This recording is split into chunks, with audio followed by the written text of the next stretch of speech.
نحمده ونصلي على رسوله الكريم فأعوذ بالله من الشيطان الرجيم بسم الله الرحمن الرحیم۔ سیرت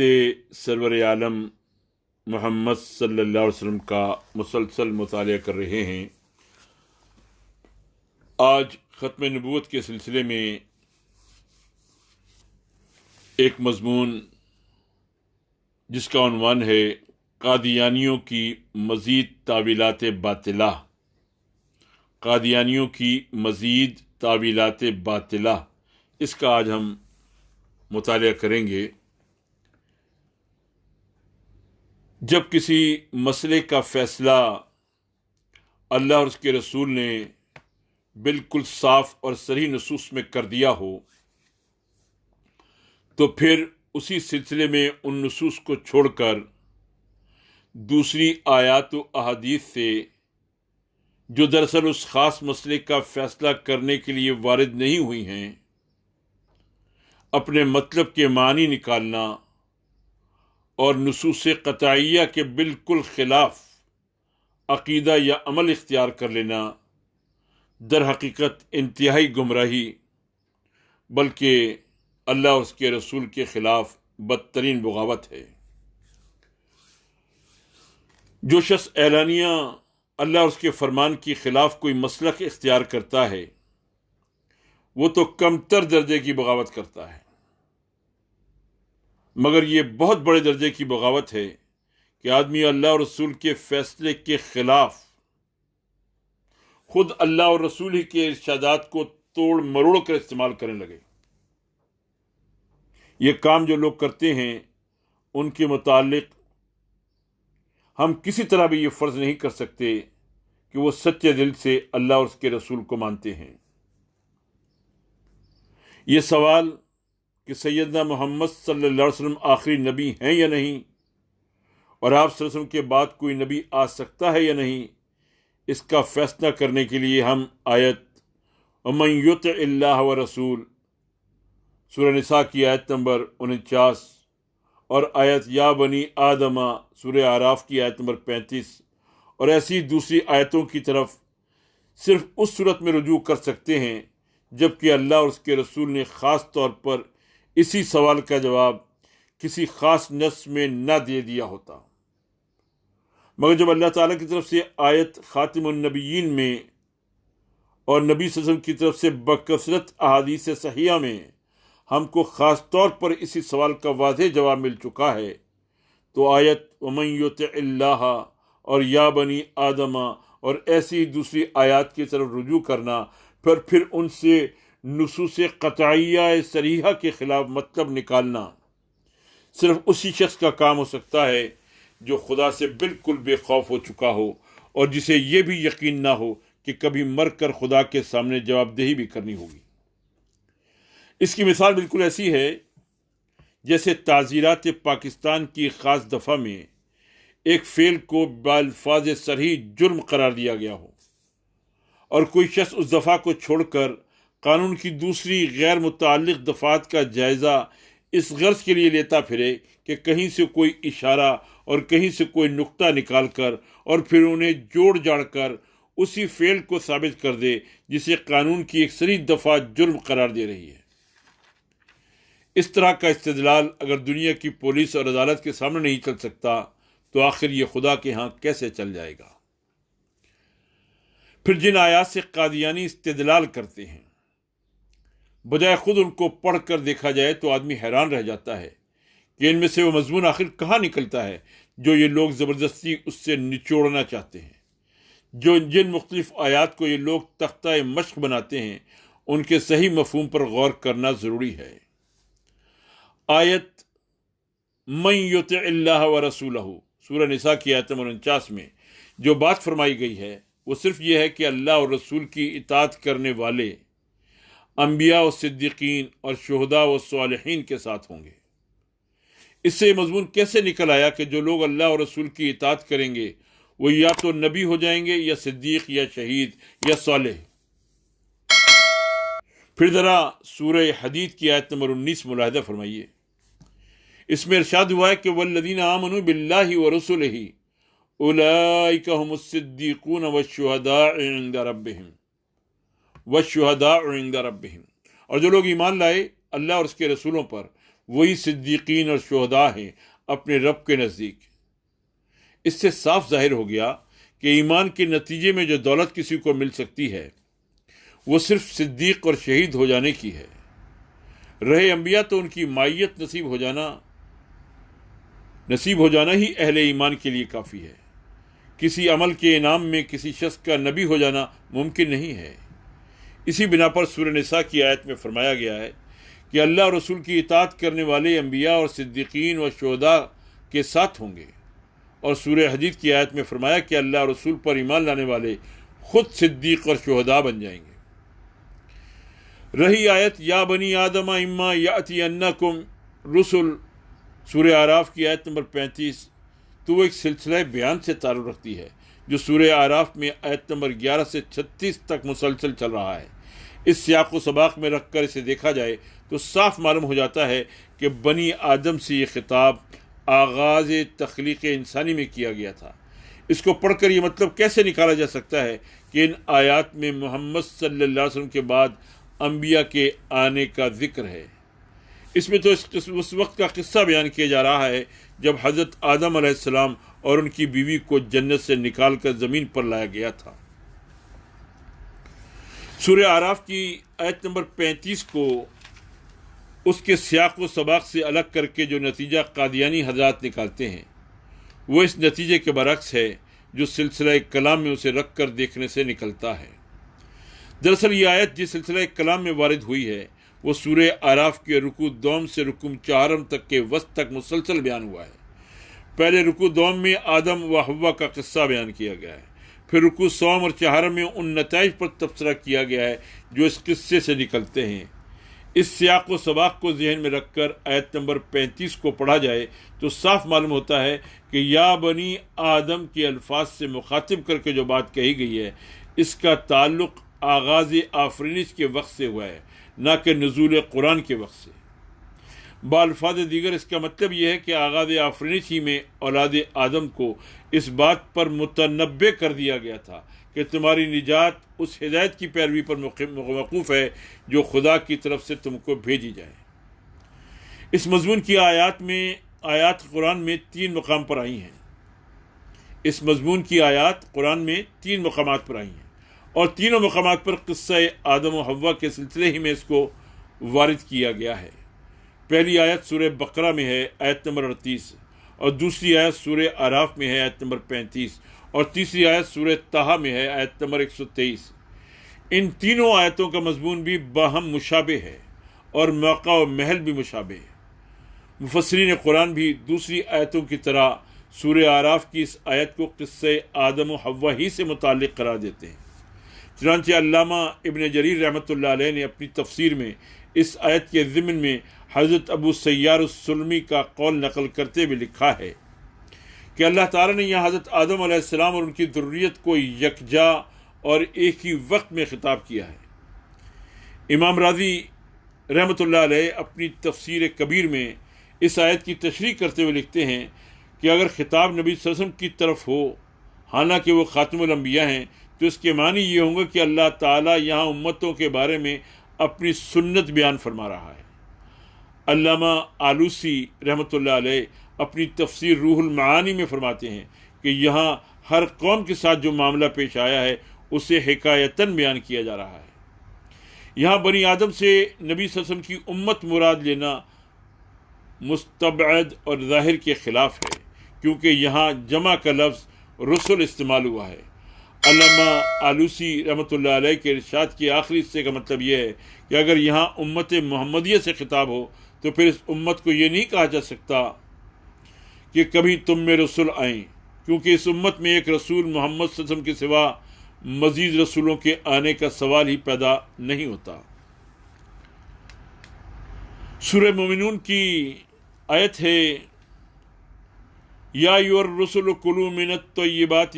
وعملوا صالحا انی بما تعملون علیم۔ سورہ مومنون کی آیت نمبر 51 کو بھی اگر اس کے سیاق و سباق سے الگ نہ کیا جائے تو اس سے وہ مطلب نہیں نکالا جا سکتا جو قادیانی حضرات نے نکالا ہے۔ یہ آیت جس سلسلہ کلام میں وارد ہوئی ہے وہ رکوع دوم سے مسلسل چلا آ رہا ہے۔ اس میں حضرت نوح علیہ السلام سے لے کر حضرت عیسیٰ ابن مریم علیہ السلام تک مختلف زمانوں کے انبیاء علیہ السلام اور ان کی قوموں کا ذکر کر کے یہ بتایا گیا ہے کہ ہر جگہ اور ہر زمانے میں انبیاء ایک ہی تعلیم دیتے رہے، ایک ہی ان سب کا طریقہ رہا اور ایک ہی طرح سے ان سب پر اللہ تعالیٰ کا فضل و کرم ہوتا رہا ہے۔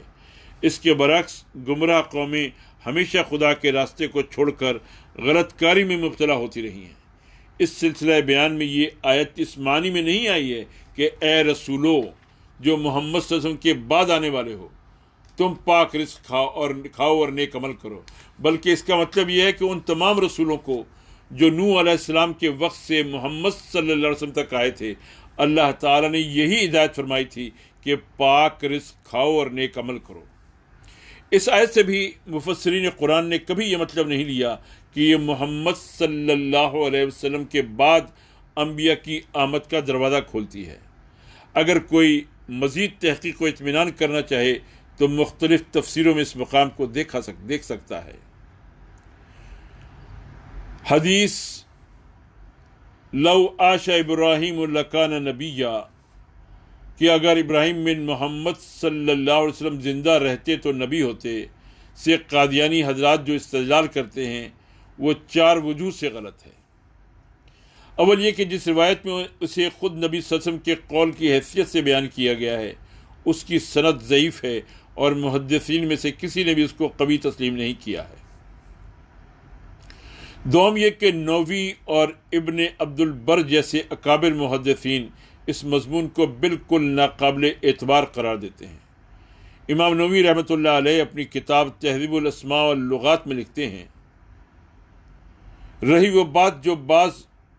متقدمین سے منقول ہے کہ اگر ابراہیم زندہ ہوتے تو نبی ہوتے، تو وہ باطل ہے اور غیب کی باتوں پر کلام کرنے کی بے جا جسارت ہے اور بے سوچے سمجھے ایک بڑی بات منہ سے نکال دینا ہے۔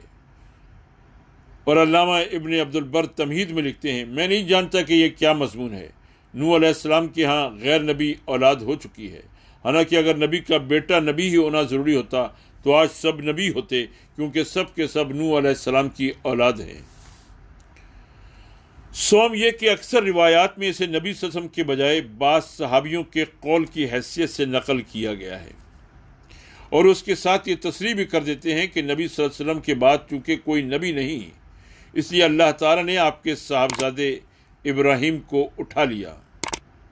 مثال کے طور پر بخاری کی روایت یہ ہے، اسماعیل بن ابی خالد کہتے ہیں کہ میں نے عبداللہ بن ابی اوفا صحابی سے پوچھا کہ آپ نے نبی صلی اللہ علیہ وسلم کے صاحبزادے ابراہیم کو دیکھا ہے؟ انہوں نے کہا کہ وہ بچپن ہی میں فوت ہو گئے۔ اگر اللہ تعالیٰ کا فیصلہ یہ ہوتا کہ محمد صلی اللہ علیہ وسلم کے بعد کوئی نبی ہو تو آپ صلی اللہ علیہ وسلم کا صاحبزادہ زندہ رہتا، مگر حضور صلی اللہ علیہ وسلم کے بعد کوئی اور نبی نہیں ہے۔ اسی سے ملتی جلتی روایت حضرت انس رضی اللہ تعالیٰ عنہ سے بھی منقول ہے، جس کے الفاظ یہ ہیں، اگر وہ زندہ رہ جاتے تو نبی ہوتے، مگر وہ زندہ نہ رہے کیونکہ تمہارے نبی آخری نبی ہیں۔ چہارم یہ کہ اگر بالفرض صحابہ کرام کی یہ تصریحات بھی نہ ہوتی اور محدثین کے اقوال بھی موجود نہ ہوتے جن میں اس روایت کو جو نبی صلی اللہ علیہ وسلم کے قول کی حیثیت سے منقول ہوئی ہے ضعیف اور ناقابل اعتبار قرار دیا گیا ہے، تب بھی وہ کسی طرح قابل قبول نہ ہوتی، کیونکہ یہ بات علم حدیث کے مسلمہ اصولوں میں سے ہے کہ اگر کسی ایک روایت سے کوئی ایسا مضمون نکلتا ہو جو بکثرت صحیح احادیث کے خلاف پڑتا ہو تو اسے قبول نہیں کیا جا سکتا۔ اب ایک طرف وہ کثیر التعداد صحیح اور قوی السند احادیث ہیں جن میں صاف صاف تصریح کی گئی ہے کہ نبی صلی اللہ علیہ وسلم کے بعد نبوت کا دروازہ بند ہو چکا ہے، اور دوسری طرف یہ اکیلی روایت ہے جو باب نبوت کے کھلے ہونے کا امکان ظاہر کرتی ہے۔ آخر کس طرح جائز ہے کہ اس ایک روایت کے مقابلے میں ان سب روایتوں کو ساقط کر دیا جائے؟ قرآن مجید اور حدیث دونوں کی روح سے نبوت کا معاملہ دین میں اساسی حیثیت رکھتا ہے، یعنی اس پر آدمی کے کفر و ایمان کا مدار اور آخرت میں اس کی فلاح و خسران کا انحصار ہے۔ اگر آدمی ایک سچے نبی کو نہ مانے تو کافر، اور جھوٹے نبی کو مان لے تو کافر۔ اس طرح کی اہمیت اور نزاکت رکھنے والے کسی معاملے کو بھی اللہ اور اس کے رسول نے مبہم اور پیچیدہ اور مشکوک نہیں رکھا ہے، بلکہ صاف اور واضح طریقے سے رہنمائی دی ہے تاکہ انسان کا دین و ایمان خطرے میں نہ پڑے اور اس کے گمراہ ہونے کی ذمہ داری اللہ اور اس کے رسول پر نہ عائد ہو۔ اب دیکھیے، محمد صلی اللہ علیہ وسلم سے پہلے کبھی کسی نبی کے زمانے میں یہ نہیں کہا گیا کہ نبوت کا سلسلہ بند ہو گیا ہے اور اب کوئی نبی آنے والا نہیں ہے۔ اس کے معنی یہ تھے کہ انبیاء کی آمد کا دروازہ اس وقت کھلا ہوا تھا۔ کوئی شخص اس بنیاد پر کسی مدعی نبوت کا انکار کر دینے میں حق بجانب نہ تھا کہ اب کسی نبی کے آنے کا امکان ہی نہیں ہے۔ پھر اس زمانے میں انبیاء علیہ السلام اپنے بعد آنے والے نبیوں کی آمد کے لیے پیش گوئی بھی کرتے رہتے تھے اور اپنے پیرووں سے عہد لیتے تھے کہ بعد میں جو نبی آئیں ان کی بھی وہ پیروی کریں گے۔ یہ چیز اور بھی اس بات کو مؤکد کر دیتی ہے کہ جو شخص نبی کی حیثیت سے اپنے آپ کو پیش کرے اسے بلا تعامل رد نہ کر دیا جائے، بلکہ اس کی دعوت اور شخصیت اور اس کے کام اور اس احوال کو بنظر غیر دیکھ کر جاننے کی کوشش کی جائے کہ آیا وہ واقعی نبی ہے یا جھوٹا مدعی نبوت ہے۔ لیکن محمد صلی اللہ علیہ وسلم کی آمد کے بعد یہ معاملہ بالکل الٹ ہو گیا۔ اب صرف یہی نہیں کہ حضرت صلی اللہ علیہ وسلم نے کسی نبی کی آمد کی پیش گوئی نہیں کی اور نہ اپنی امت سے اس کے اتباع کا عہد لیا، بلکہ اس کے برعکس قرآن میں اعلان کیا گیا کہ حضور صلی اللہ علیہ وسلم خاتم النبیین ہیں، اور حضور صلی اللہ علیہ وسلم سے ایک دو نہیں بلکہ متعدد حدیثیں نہایت واضح اور غیر مبہم الفاظ میں بکثرت مستند و معتبر واسطوں سے امت کو ملی کہ اب نبوت کا دروازہ بند ہے، اب کوئی نبی آنے والا نہیں، اب جو مدعی نبوت اٹھیں گے وہ دجال ہوں گے۔ سوال یہ ہے کہ کیا اب اللہ تعالیٰ اور اس کے رسول کی نگاہ میں لوگوں کے کفر و ایمان کا معاملہ نازک اور اہم نہیں رہا؟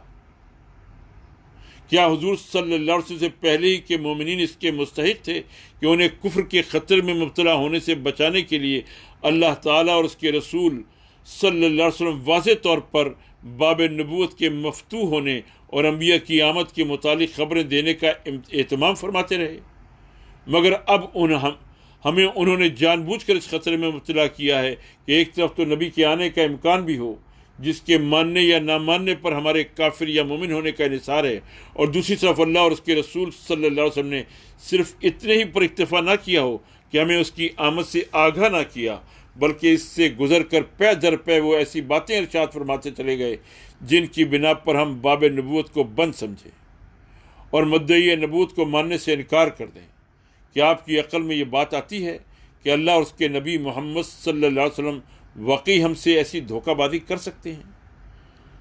خاتم النبیین کے معنی کی جو تعویل بھی قادیانی چاہے کریں، مگر کم از کم ایک بات سے تو کوئی بھی انکار نہیں کر سکتا کہ اس کے معنی سلسلہ نبوت کو ختم کرنے والے کے بھی ہو سکتے ہیں،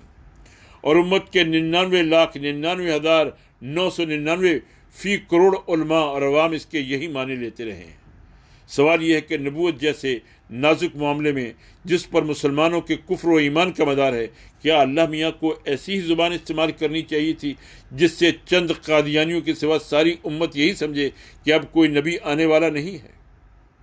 اور نبی صلی اللہ علیہ وسلم کے اپنے ارشادات تو کسی تعویل کی گنجائش بھی نہیں چھوڑتے۔ ان میں تو صاف صاف مختلف طریقوں سے اس بات کو کھول کر ہی کہہ دیا گیا ہے کہ آپ صلی اللہ علیہ وسلم کے بعد کوئی نبی آنے والا نہیں ہے۔ سوال یہ ہے کہ کیا اللہ کے رسول کو ہم سے ایسی ہی دشمنی تھی کہ نبی تو آپ صلی اللہ علیہ وسلم کے بعد آنے والا ہو اور آپ صلی اللہ علیہ وسلم ہمیں الٹی یہ ہدایت دے جائیں کہ ہم اسے نہ مانیں اور کافر ہو کر جہنم میں جائیں؟ اس صورت میں کوئی چاہے کیسی ہی بھولی بالی دل موہنے والی صورت رکھتا ہو اور خواہ اس کی پیشین گوئیاں 100% درست ہوں اور خواہ اس کے کارنامے کیسے ہی ہوں، ہم اس کے دعوی نبوت کو قابل غور بھی نہیں سمجھتے، کیونکہ یہ چیزیں غور طلب اسی صورت میں ہو سکتی تھیں کہ نبی کی آمد کا امکان ہوتا۔ ہم تو پورے اطمینان کے ساتھ ہر مدعی نبوت کے دعوے کو سنتے ہی اس کی تکذیب کریں گے اور اس کے دلائل نبوت پر سرے سے کوئی توجہ نہ دیں گے۔ یہ اگر کفر بھی ہو تو ہم اس پر اس کی کوئی ذمہ داری نہیں ہے، کیونکہ ہمارے پاس قیامت کے روز اپنی صفائی پیش کرنے کے لیے قرآن اور ارشادات رسول صلی اللہ علیہ وسلم موجود ہیں۔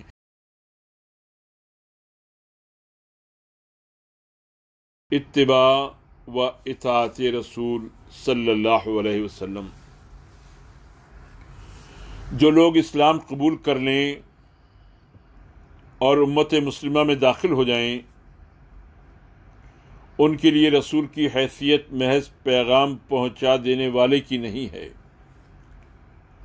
بلکہ رسول ان کے لیے معلم اور مربی بھی ہے، اسلامی زندگی کا نمونہ بھی ہے، اور ایسا امیر بھی ہے جس کی اطاعت ہر زمانے میں بے چونہ چرا کی جانی چاہیے۔ معلم کی حیثیت سے رسول کا کام یہ ہے کہ پیغام الہی کی تعلیمات اور اس کے قوانین کی تشریح و توضیح کرے۔ وَيُعَلِّمُهُمُ الْكِتَابَ وَالْحِكْمَةَ۔ مربی ہونے کی حیثیت سے اس کا کام یہ ہے کہ قرآنی تعلیمات اور قوانین کے مطابق مسلمانوں کی تربیت کرے اور ان کی زندگیاں اسی سانچے میں ڈھالے۔ وَيُزَكِّيهِمْ۔ نمونہ ہے ہونے کی حیثیت سے اس کا کام یہ ہے کہ خود قرآنی تعلیم کا عملی مجسمہ بن کر دکھائے تاکہ اس کی زندگی اس زندگی کی ٹھیک ٹھیک تصویر ہو جو کتاب اللہ کے مقصود کے مطابق ایک مسلمان کی زندگی ہونی چاہیے، اور اس کی ہر قول اور فعل کو دیکھ کر معلوم ہو جائے کہ زبان کو اس طرح استعمال کرنا ہے اور اپنی قوتوں سے یوں کام لینا اور دنیا کی زندگی میں ایسا برتاؤ رکھنا کتاب اللہ کے مقصود کے مطابق ہے، اور جو کچھ اس کے خلاف ہے وہ منشاء کتاب کے خلاف ہے۔ لَقَدْ كَانَ لَكُمْ فِي رَسُولِ اللَّهِ أُسْوَةٌ حَسَنَةٌ، اور وَمَا يَنطِقُ عَنِ الْهَوَىٰ إِنْ هُوَ إِلَّا وَحْيٌ يُوحَىٰ۔ اس کے ساتھ ہی رسول کی حیثیت مسلمانوں کے امیر کی بھی ہے، ایسا امیر نہیں جس سے نزاع کی جا سکے، بلکہ ایسا امیر جس کے حکم کو بے چونہ چرا ماننا ویسا ہی فرض ہے جیسا قرآن کی آیات کو ماننا فرض ہے۔ فَإِن تَنَازَعْتُمْ فِي شَيْءٍ فَرُدُّوهُ إِلَى اللَّهِ وَالرَّسُولِ، اور وَمَن يُطِعِ الرَّسُولَ فَقَدْ أَطَاعَ اللَّهَ۔ ایسا امیر نہیں جو صرف اپنی زندگی میں امیر ہوتا ہے، بلکہ ایسا امیر جو قیامت تک کے لیے امت مسلمہ کا امیر ہے، جس کے احکام مسلمانوں کے لیے ہر زمانے اور ہر حال میں مرجع ہیں۔ جو لوگ آیت ان علیک الا البلاغ اور اس کی ہم معنی آیات سے استدلال کر کے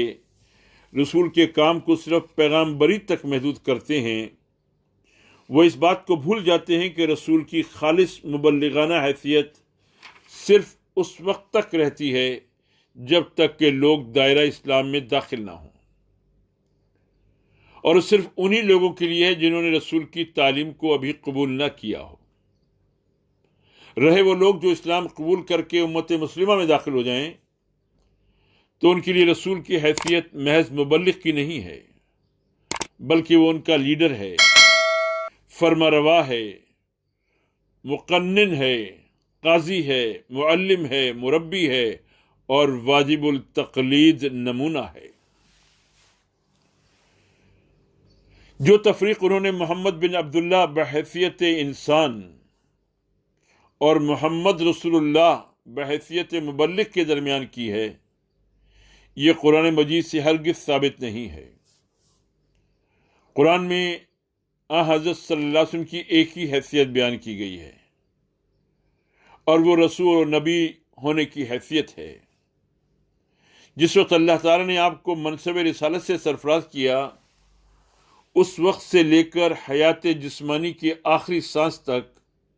آپ صلی اللہ علیہ وسلم ہر آن اور ہر حال میں خدا کے رسول تھے۔ آپ صلی اللہ علیہ وسلم کا ہر فعل اور ہر قول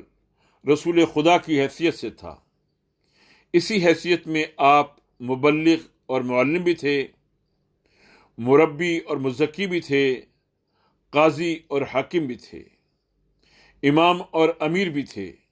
حتیٰ کہ آپ کی نجی اور خاندانی اور شہری زندگی کے سارے معاملات بھی اسی حیثیت کے تحت آ گئے تھے، اور ان تمام حیثیتوں میں آپ کی پاک زندگی ایک انسان کامل اور مسلم قانت اور مومن صادق کی زندگی کا ایسا نمونہ تھی جس کو حق تعالیٰ نے ہر اس شخص کے لیے بہترین قابل تقلید نمونہ قرار دیا تھا جو اللہ کی خوشنودی اور آخرت کی کامیابی حاصل کرنا چاہتا ہو۔ سورہ احزاب میں ارشاد ہے، لَقَدْ كَانَ لَكُمْ فِي رَسُولِ اللَّهِ أُسْوَةٌ حَسَنَةٌ لِمَنْ كَانَ يَرْجُو اللَّهَ وَالْيَوْمَ الْآخِرَ۔ قرآن مجید میں کہیں کوئی خفیف اشارہ بھی ایسا نہیں ملتا جس کی بنا پر حضرت صلی اللہ علیہ وسلم کی حیثیت رسالت اور حیثیت انسانی اور حیثیت امارت میں کوئی فرق کیا گیا ہو۔ اور یہ فرق کیسے کیا جا سکتا ہے؟ جب آپ صلی اللہ علیہ وسلم خدا کے رسول تھے تو لازم تھا کہ آپ صلی اللہ علیہ وسلم کی پوری زندگی خدا کی شریعت کے ماتحت ہو، اس شریعت کی نمائندہ ہو، اور آپ صلی اللہ علیہ وسلم سے کوئی ایسا فعل اور کوئی ایسی حرکت صادر نہ ہو جو خدا کی رضا کے خلاف ہو۔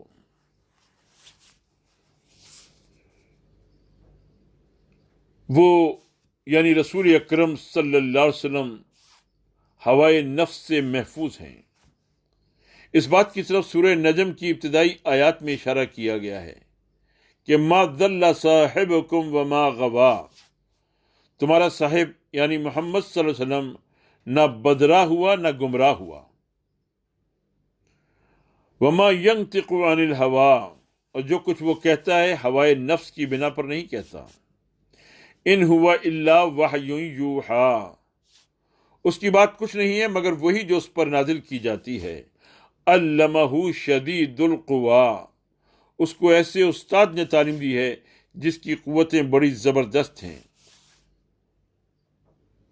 کہنے والے کہتے ہیں کہ ان آیات میں محض قرآن کے وحی ہونے کا دعویٰ کیا گیا ہے جس کا کفار انکار کرتے تھے، لیکن مجھے ان آیات میں کہیں کوئی خفیف سا اشارہ بھی قرآن کی طرف نظر نہیں آتا۔ ان ہوا الا وحی یوحی میں ہوا کی ضمیر نطق رسول کی طرف پھرتی ہے جس کا ذکر وما ینطق عن الہوی میں کیا گیا ہے۔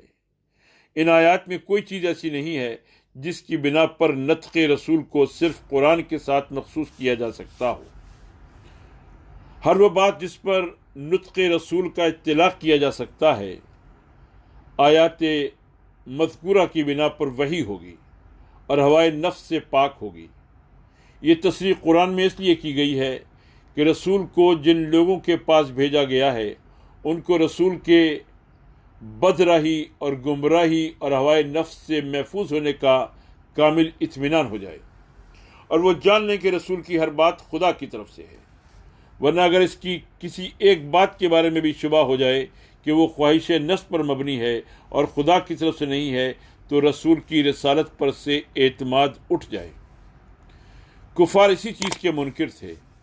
وہ سمجھتے تھے کہ نعوذ باللہ رسول کو جنون ہے، یا کوئی آدمی اس کو پڑھا جاتا ہے، یا وہ اپنے دل سے باتیں بنا کر کہتا ہے۔ حق تعالیٰ نے یہ آیات نازل فرما کر اس غلط خیال کی تردید کی ہے اور صاف الفاظ میں فرما دیا ہے کہ نہ تمہارا صاحب بدراہ ہے نہ گمراہ، اور نہ خواہش نفس کی بنا پر کچھ کہتا ہے۔ اس کی زبان سے جو کچھ نکلتا ہے حق نکلتا ہے جو خاص ہماری طرف سے ہے۔ اس کو کوئی انسان یا جن یا شیطان نہیں پڑھاتا بلکہ وہ معلم سبق دیتا ہے جو شدید القوا ہے۔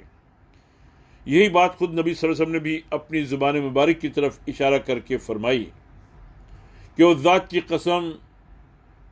جس کے ہاتھ میں میری جان ہے، اس سے جو کچھ نکلتا ہے حق ہی نکلتا ہے۔ فوالذی نفسی بیدہ ما یخرج منہ الا حقا، اس ذات کی قسم جس کے ہاتھ میں میری جان ہے، اس سے یعنی اس زبان سے جو کچھ نکلتا ہے حق ہی نکلتا ہے۔ رسول ہر حال میں واجب الاطاعت نمونہ ہے۔ افسوس ہے کہ کچھ لوگوں کو اس حقیقت سے انکار ہے۔ وہ کہتے ہیں کہ حضرت اپنے گھر میں ازواج مطہرات سے یا باہر دیگر حضرات سے جو گفتگو فرماتے تھے اس کے متعلق نہ وحی ہونے کا دعویٰ تھا، نہ کفار کو کوئی بحث تھی۔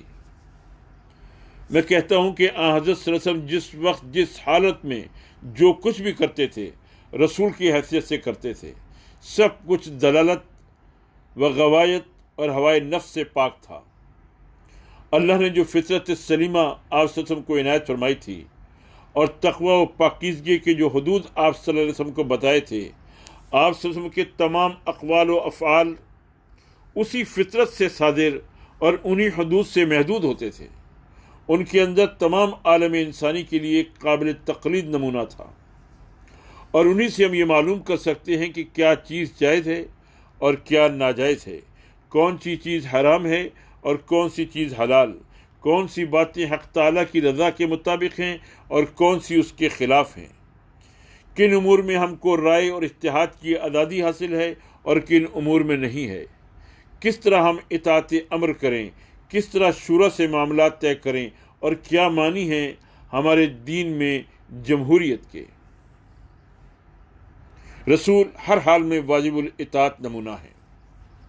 آپ صلی اللہ علیہ وسلم خدا کے مامور کردہ امیر تھے۔ رسول اللہ صلی اللہ علیہ وسلم لوگوں کے بنائے ہوئے امیر نہیں تھے، نہ خود بن گئے تھے، بلکہ آپ صلی اللہ علیہ وسلم خدا کے مقرر کیے ہوئے امیر تھے۔ آپ صلی اللہ علیہ وسلم کی امارت آپ صلی اللہ علیہ وسلم کی رسالت سے الگ نہ تھی۔ دراصل آپ صلی اللہ علیہ وسلم رسول خدا ہونے کی حیثیت ہی سے امیر تھے، بلکہ صحیح یہ ہے کہ آپ صلی اللہ علیہ وسلم امیر نہیں بلکہ مامور من اللہ تھے۔ بلا شبہ رسول اللہ صلی اللہ علیہ وسلم کو لوگوں سے مشورہ کرنے کا حکم دیا گیا تھا، مگر وہ اس لیے تھا کہ آپ اپنی امت کے لیے مشاورت کا نمونہ پیش کریں اور خود اپنے عمل سے جمہوریت کے صحیح اصول کی طرف رہنمائی فرما دیں۔ اس سے یہ نتیجہ نکالنا درست نہیں ہے کہ آپ کی حیثیت دوسرے امیروں کی سی ہے۔ دوسرے عمرہ کے لیے تو یہ قانون مقرر کیا گیا ہے کہ وہ مشورے سے کام کریں، وَأَمْرُهُمْ شُورَى بَيْنَهُمْ، سورہ شورى کی آیت نمبر 39 میں بیان کیا گیا۔ اور یہ کہ اگر شورا میں نزاع ہو تو خدا اور رسول کی طرف رجوع کیا جائے۔ سورہ نساء کی آیت نمبر 59 میں ارشاد ہے فَإِن تَنَازَعْتُمْ فِي شَيْءٍ فَرُدُّوهُ إِلَى اللَّهِ وَالرَّسُولِ، لیکن رسول اللہ صلی اللہ علیہ وسلم کو جہاں مشورہ لینے کا حکم دیا گیا ہے، وہیں یہ بھی کہہ دیا گیا ہے کہ جب آپ کسی بات کا عزم فرما لیں تو خدا پر بھروسہ کر کے عمل کا اقدام فرمائیں۔ فَإِذَا عَزَمْتَ فَتَوَكَّلْ عَلَى اللَّهِ، فَإِذَا عَزَمْتُ فَتَوَكَّلْ عَلَى اللَّهِ، سورہ آل عمران کی آیت نمبر 159 میں ارشاد ہے۔ اس سے صاف معلوم ہوتا ہے کہ آپ مشورے کے محتاج نہ تھے، بلکہ آپ صلی اللہ علیہ وسلم کو شورا کا حکم صرف اس لیے دیا گیا تھا کہ آپ کے مبارک ہاتھوں سے ایک صحیح جمہوری طرز حکومت کی بنیاد پڑ جائے۔ رسول کی اطاعت بحیثیت امیر رہی۔ یہ بات کہ امیر کی حیثیت سے حضور صلی اللہ علیہ وسلم کی اطاعت صرف آپ صلی اللہ علیہ وسلم کے عہد تک تھی تو یہ بھی غلط ہے، اور جس آیت سے استدلال کیا گیا ہے اس سے یہ مفہوم نہیں نکلتا۔ سورہ انفال کی آیت نمبر 20 کے الفاظ ہیں وَأَنْتُمْ تَسْمَعُونَ، اس سے یہ مطلب لے لیا گیا ہے کہ اطاعت رسول صلی اللہ علیہ وسلم کا حکم صرف ان لوگوں کو دیا گیا تھا جو اس وقت حضور صلی اللہ علیہ وسلم کا حکم سن رہے تھے۔ لیکن سورہ انفال ہی کی پہلی آیت میں فرمایا گیا ہے کہ اطیعوا اللہ ورسولہ ان کنتم مؤمنین، اگر تم ایمان رکھتے ہو تو خدا اور اس کے رسول کی اطاعت کرو۔ پھر آیت نمبر 5 میں ان لوگوں کو ڈانٹا گیا ہے جو رسول اللہ صلی اللہ علیہ وسلم کی دعوت جہاد پر دلوں میں کڑتے تھے۔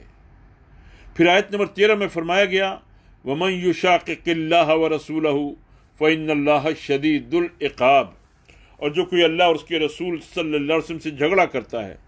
اسے معلوم ہو جائے کہ اللہ سخت عذاب دینے والا ہے۔ اس کے بعد یہ ارشاد ہوا کہ یا ایھا الذین آمنوا اطیعوا اللہ ورسولہ ولا تولوا عنہ وانتم تسمعون، یہ آیت نمبر 20 ہے سورہ انفال کی کہ اے ایمان لانے والو، اطاعت کرو اللہ کی اور اس کے رسول صلی اللہ علیہ وسلم کی، اور رسول صلی اللہ علیہ وسلم کے حکم سے منہ نہ موڑو جب کہ تم سن رہے ہو۔ اس آیت میں اور پچھلی آیات میں رسول کے ساتھ اللہ کی اطاعت کا ذکر بار بار کیا گیا ہے، جس سے یہ یاد دلانا مقصود ہے کہ رسول کی اطاعت عین اللہ کی اطاعت ہے۔ پھر ہر جگہ لفظ رسول آیا ہے، امیر کا لفظ کسی جگہ بھی استعمال نہیں کیا گیا،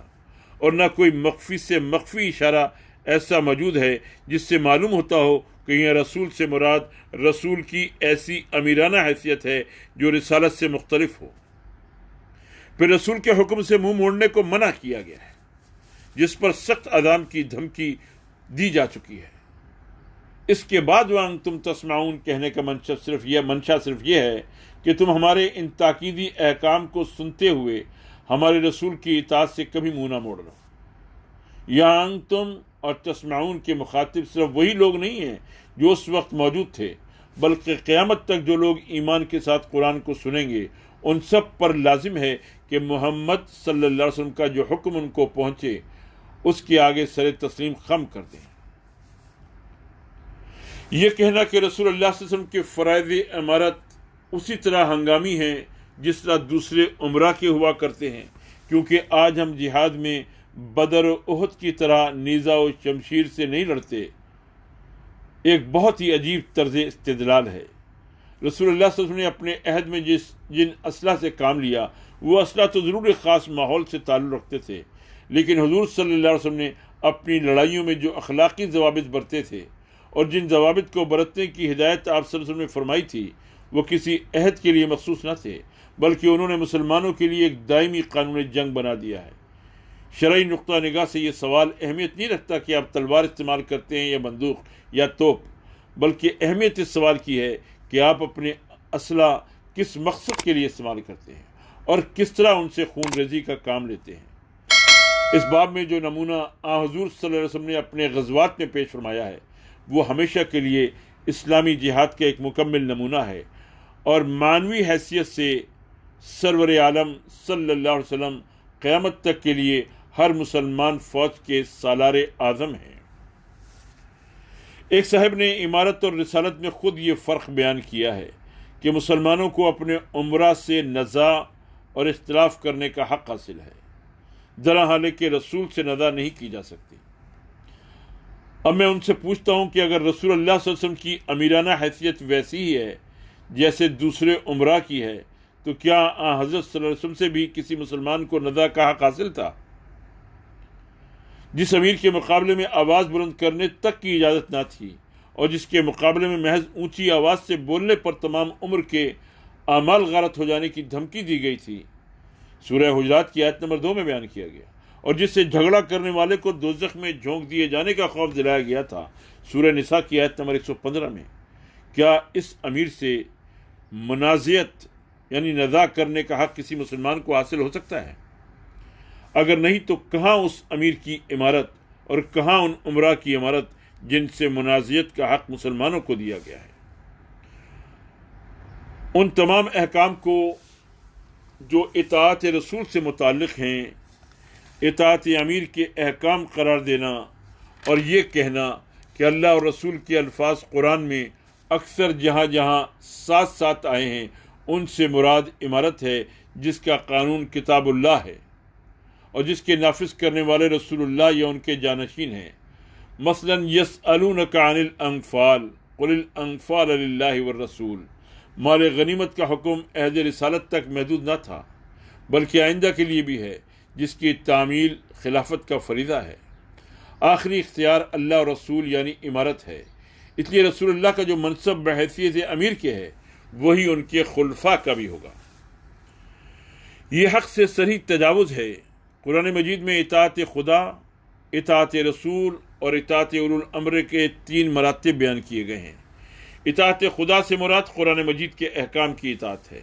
اطاعت رسول سے مراد رسول مقبول صلی اللہ علیہ وسلم کے قول اور عمل کی پیروی ہے، اور اطاعت اولو الامر سے مراد مسلمانوں کے امراء اور ارباب حل و عقد کی اطاعت ہے۔ پہلے دونوں مراتب کے متعلق قرآن میں ایک جگہ نہیں 20 جگہ اس امر کی تصریح کی گئی ہے کہ خدا اور رسول کے احکام میں کسی چوں اور چرا کی گنجائش نہیں ہے۔ مسلمانوں کا کام سننا اور اطاعت کرنا ہے۔ خدا اور رسول کے فیصلے کے بعد کسی مسلمان کو یہ اختیار باقی نہیں رہتا کہ وہ اپنے معاملے میں خود کوئی فیصلہ کرے۔ رہا تیسرا مرتبہ تو اس کے متعلق یہ فرمایا گیا ہے کہ اولو الامر کی اطاعت خدا اور رسول کے احکام کے تابع ہے، اور نزاع کی صورت میں خدا اور رسول کی طرف رجوع کرنا لازم ہے۔ ایسے صاف اور کھلے ہوئے احکام کے موجود ہوتے ہوئے اس کی قطعاً کوئی گنجائش نہیں ہے کہ خدا اور رسول سے مراد امارت لی جائے اور رسول اللہ صلی اللہ علیہ وسلم کے منصب امارت کو اس امارت کے ساتھ ملا دیا جائے جو مسلمانوں کے عام امراء کو حاصل ہے۔ اس معاملے میں قل الانفال للہ والرسول سے جو استدلال کیا گیا ہے وہ صحیح نہیں ہے۔ اموال غنیمت خدا اور رسول کے ہیں۔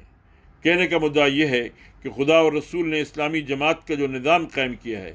اس کے مسالے میں غنائم صرف کیے جائیں۔ اس سے یہ مطلب کہاں نکلتا ہے کہ اللہ اور رسول سے مراد امارت ہے؟ قرآن میں کوئی خفیف سے خفیف اشارہ بھی ایسا نہیں ملتا جس کی بنا پر یہ حکم نکلتا ہو کہ رسول اللہ صلی اللہ علیہ وسلم کے محض مذہبی اعمال ہی دائماً قابل تقلید ہیں۔ رہے تمدنی و اجتماعی امور میں آپ صلی اللہ علیہ وسلم کے فیصلے اور آپ کے نافذ کردہ قوانین تو وہ صرف اس عہد کے لیے مخصوص تھے جس میں وہ نافذ کیے گئے تھے۔ اگر ایسی کوئی آیت قرآن میں موجود ہو جس سے ان دونوں قسم کے اعمال میں فرق کیا جا سکتا ہے اور دونوں کے احکام مختلف قرار دیے جا سکتے ہیں تو اس کو پیش کیا جائے۔ ہمیں تو اس قرآن میں صرف یہ حکم ملتا ہے وَمَا كَانَ لِمُؤْمِنٍ وَلَا مُؤْمِنَةٍ إِذَا قَضَى اللَّهُ وَرَسُولُهُ أَمْرًا أَن يَكُونَ لَهُمُ الْخِيَرَةُ مِنْ أَمْرِهِمْ وَمَن يَعْصِ اللَّهَ وَرَسُولَهُ فَقَدْ ضَلَّ ضَلَالًا مُبِينًا۔ سورہ احزاب کی آیت نمبر 36 میں ارشاد ہے کسی مومن مرد اور عورت کو یہ حق نہیں ہے کہ جب اللہ اور اس کا رسول کسی امر کا فیصلہ کر دے تو ان کو اپنے معاملے میں خود کوئی فیصلہ کرنے کا اختیار باقی رہے، اور جو کوئی اللہ اور اس کے رسول کی نافرمانی کرے گا وہ کھلی گمراہی میں مبتلا ہوگا۔ اس آیت میں زمانے کی کوئی تخصیص نہیں ہے۔ مومن مردوں اور عورتوں سے خالص عہد رسالت کے مومن مرد و عورت مراد نہیں لیے جا سکتے۔ امر کا لفظ نہایت عام ہے جو ہر قسم کے معاملات پر حاوی ہے، خواہ وہ دینی ہوں یا دنیاوی۔ اللہ اور رسول سے مراد اور رسول ہی ہیں۔ اللہ اور رسول سے مراد اللہ اور رسول ہی ہیں، امارت ہرگز نہیں ہے، کیونکہ امیر یا اولو الامر بھی بہرحال مومن ہی ہوں گے، اور یہاں تمام مومنین و مومنات سے یہ حق سلب کر لیا گیا ہے کہ خدا اور رسول نے جس معاملے کا فیصلہ کر دیا ہو اس میں انہیں مجتمعاً یا منفرداً خود فیصلہ کرنے کا کوئی اختیار باقی رہے۔ پھر فرمایا گیا کہ جو اس کے خلاف عمل کرے گا وہ کھلی گمراہی میں مبتلا ہوگا۔ یہ اشارہ اس طرف کہ اللہ تعالیٰ نے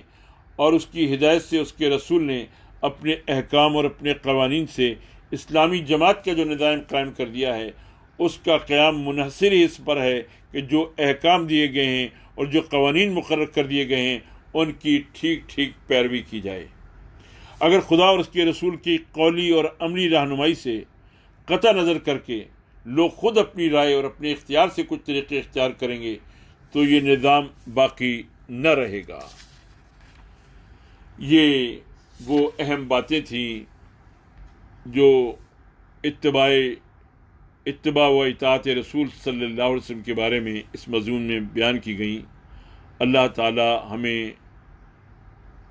اللہ اور رسول کے احکامات کی اتباع کرنے کی توفیق عطا فرمائے۔ وآخر دعوانا ان الحمد للہ رب العالمین۔